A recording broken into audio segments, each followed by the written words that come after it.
And as I discussed in my video yesterday, the truth about Michael Brown, you notice how the president, anytime he does something extremely controversial or arrogant or let's just say illegal or anti-constitutional, he suddenly is removed conveniently from the spotlight and takes a back seat as some kind of new race card is played by the mainstream media. Now, whether or not this was Trayvon Martin, and of course this was around the same time in early 2012, when Obama had just really completed one of his more and arguably most controversial act with the National Defense Authorization Act, an illegal anti-congressional executive order by the president, but suddenly he was removed from the mainstream narrative at that time, and it was all about a young black kid with Skittles and iced tea.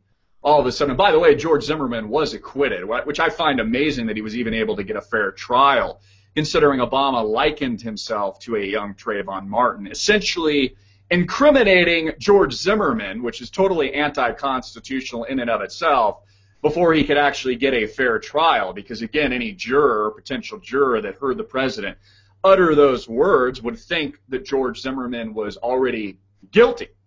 You see, the only race baiters, the only race haters, and the only racists in America today are at the White House and are people like Eric Fast and Furious Holder that has made comments in recent months saying that there's racial animus towards the president. You see, the only race baiters and the only racists are these people that keep bringing it up every 5 seconds and keep blasting stories like Trayvon Martin or Michael Brown all across the mainstream boob tube and whatever makes up the blogosphere internet freak show today. These people are the problem, folks. And so I watched Obama after puking all over myself, and I actually had to take a shower because I had the green chunks of the slice of pizza I had last night with my Bud or Coors Light or whatever I was drinking kind of on my shirt.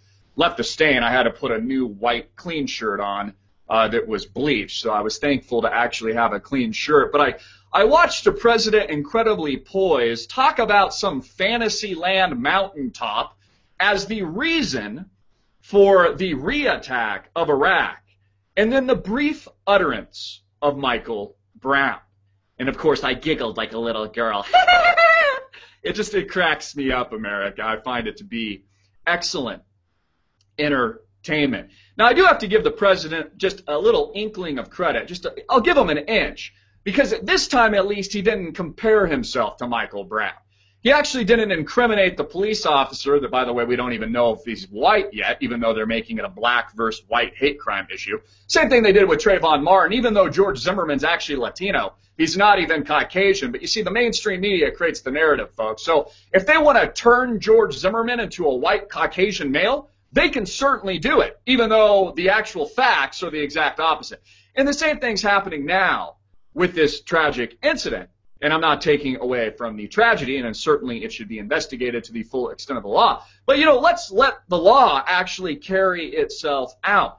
So I got to give the president an inch. I got to give him at least a inkling of credit in the respect that at least this time he didn't compare himself to Michael Brown. Of course, I still threw up. I still got the chunks all over my shirt. I had to take a bath and a shower and really just kind of gather my own emotions after the trauma of watching the president noticeably without a tie. Again, every decision is made for a reason, folks. Everything that's done, everything the mainstream media does, everything that the president and the way that he positions himself, from his articles of clothing to the statements that he makes, to the speeches that are written for him, the colors that he wears. This goes for all major politicians in the United States today. In fact, a very good example of this was Hillary Benghazi Gate, Hillary Clinton, the soon-to-be first female president, because I guess she's got a vagina, And Americans, after electing one president based on the color of his skin, which I actually think is inherently racist, are now about to elect a female president because of her vagina. And you know, it's about time the feminists got their way. It's about time a vagina got elected into the White House. And that will be the sole reason that she wins, in my opinion, if she does in fact win in 2016.